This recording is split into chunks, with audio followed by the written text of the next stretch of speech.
नमस्कार दोस्तों, स्वागत है आपका गिरी फैम एजुकेशन में एक बार फिर से। उम्मीद करती हूँ आपकी पढ़ाई अच्छी चल रही होगी। चलिए स्टार्ट करते हैं लेसन को।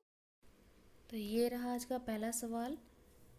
दुनिया की सबसे लंबी रिवर आइलैंड कौन सी है जिसका अभी हाल ही में Guinness book of world record में नाम दर्ज हुआ है? ये है मजुली। मजुली नदी है दुनिया की सबसे लंबी नदी जिसका Guinness book of world record में नाम दर्ज हुआ है। Under which government scheme fund will be provided to 20 lakh farmer for setting up stand alone solar pump. Stand alone solar pump setup करने के लिए कितने फार्मरों को, कितने किसानों को ये फंड मिलेगा? तो ये मिलेगा 20 लाख फार्मर किसान को मिलेगा। और कौन से स्कीम के तहत मिलेगा? ये मिलेगा पीएम कुसुम स्कीम के तहत। What is the large target of What is the target of India to eliminate foot and mouth disease and also brucellosis in cattle? मतलब जो मवेशी हैं उन लोग के माउथ और फुट के प्रॉब्लम को टारगेट किया है इंडिया ने कि कब तक इसे ख़त्म कर दिया जाएगा। ये किया जाएगा 2025 तक। What amount will be invested over the next 5 years to infrastructure as mentioned in budget 2020? मतलब बजट 2020 में जो भी इंफ्रास्ट्रक्चर में इन्वेस्टमेंट के लिए जो अमाउंट है अगले 5 साल में वो कितना है? 2020 में बजट में कहा गया कि अगले 5 साल तक इंफ्रास्ट्रक्चर में 100 लाख करोड़ रुपए इन्वेस्ट किए जाएंगे। Which two sea port will be connected by 890 kilometer long sea route by 2022? 2022 तक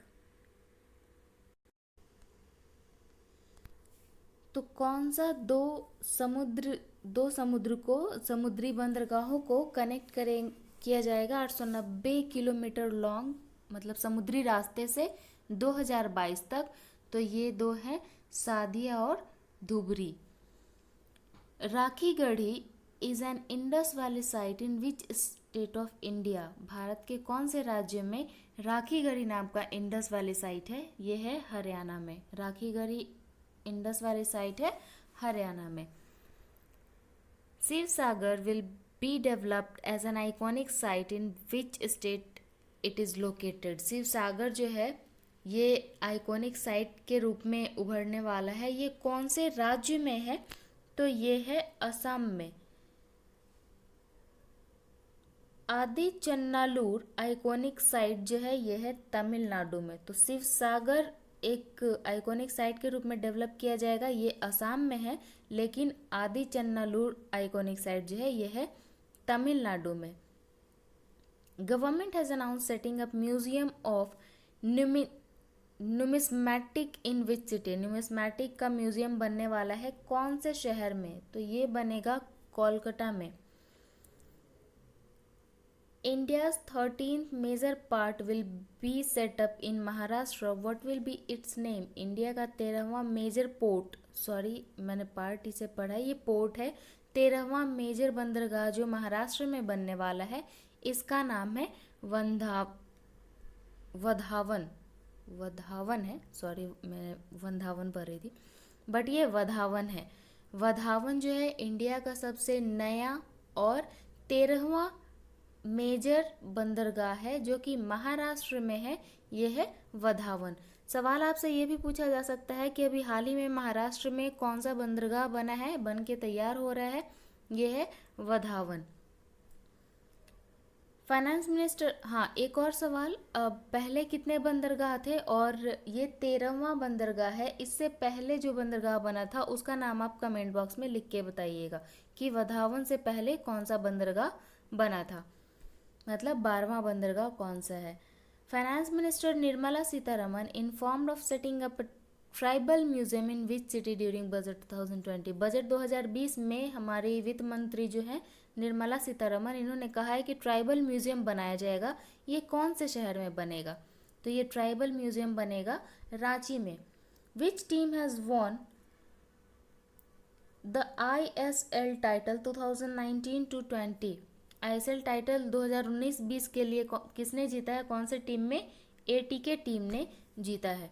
which country top the world happiness report? World happiness report में कौन सी कंट्री टॉप रही? ये रही फिनलैंड। मैंने इसके रिगार्डिंग एक और लेसन बनाया हुआ है, आप पीछे के लेसन जाके चेक कर सकते हैं। इसमें आप ये बताइएगा कि हैप्पीनेस रिपोर्ट के में भारत का कौन सा स्थान है और अंतिम कौन है। फिनलैंड हमेशा से टॉप रहा है, ये हमेशा टॉप ही रहता है। और लास्ट में बता देती हूँ कि लास्ट रहता है अफगानिस्तान, लेकिन इंडिया का क्या रैंक है ये आप कमेंट बॉक्स में बताइएगा। What is the new name of circular road chowk? Jammu Kashmir में जो सर्कुलर रोड चौक था उसका नया नाम कर दिया गया है अटल जी चौक। महाराष्ट्र के कुछ सवाल है मेरे, मैं पूछ लेती हूँ यहाँ पे।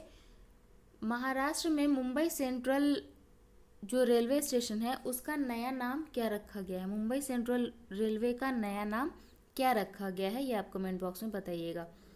International judicial conference 2020 took place in which city? अंतर्राष्ट्रीय जुडिशियल कॉन्फ्रेंस जो हुआ 2020 में वो कौन से शहर में हुआ? तो ये हुआ नई दिल्ली में। Which mission was started to make India self reliant in oil seed production? Oil seed production में भारत को सेल्फ रिलायंट बनाने के लिए कौन सा मिशन स्टार्ट हुआ है? तो ये मिशन है तिलहन मिशन। और आप याद कर सकते हैं इसे, तिलहन जो फसल है ये तेल से रिलेटेड है, तो ऑयल सीड प्रोडक्शन के लिए तिलहन मिशन स्टार्ट किया गया। Which initiative is aimed at setting up compressed biogas production plant and make it available in the market for use in automotive fuel? तो ये किया गया है सतत, ये इनिशिएटिव है सतत, जिसका टारगेट क्या है, इसका एम है कि बायोगैस को कंप्रेस करके उसका प्रोडक्शन प्लांट बनाया जाएगा ताकि ऑटोमेटिव फ्यूल जो है आपके पास आपके मार्केट में अवेलेबल हो। तो ये स्कीम जो है, इनिशिएटिव है जो है ये सतत है। Which initiative seek to stabilize the supply of top crop in the market? Market में टॉप क्रॉप को स्टेबलाइज करने के लिए इनिशिएटिव क्या लिया गया है? ये है operation greens. Maitri Aquatech and which organisation signed MOU to generate water from atmospheric moisture? Atmosphere में जो भी मॉइस्चर है उससे क्या बनाया जाएगा? पानी बनाया जाएगा। इसके लिए मैत्री एक्वाटेक ने कौन से संगठन के साथ MOU साइन किया? तो ये किया है टेरी के साथ। Which state recently vote to become single use plastic free by 1 May? कौन से राज्य ने कहा है कि 1 मई तक ये सिंगल यूज प्लास्टिक से फ्री हो जाएगा? तो ये कहा था महाराष्ट्र की सरकार ने। और आज है आपका 5 मई, तो ये इसके अनाउंसमेंट जो है ये कंप्लीट हो चुकी है। तो उम्मीद करती हूँ कि ये लेसन आपके लिए रेलेवेंट रहा होगा। अगर आपको अच्छा लगा है तो एक लाइक ज़रूर कीजिए, आप ज़्यादा से ज़्यादा दोस्तों के साथ शेयर कीजिए ताकि उन्हें भी अपने एग्ज़ाम के प्रिपरेशन में हेल्प मिलती रहे। और आप भी इसे बार बार कॉन्टिन्यूअस रिवाइज करते रहिए ताकि आपकी प्रिपरेशन भी अच्छी बनती रहे। चलिए दोस्तों, मिलते हैं अगले लेसन में। Thank you, have a nice day.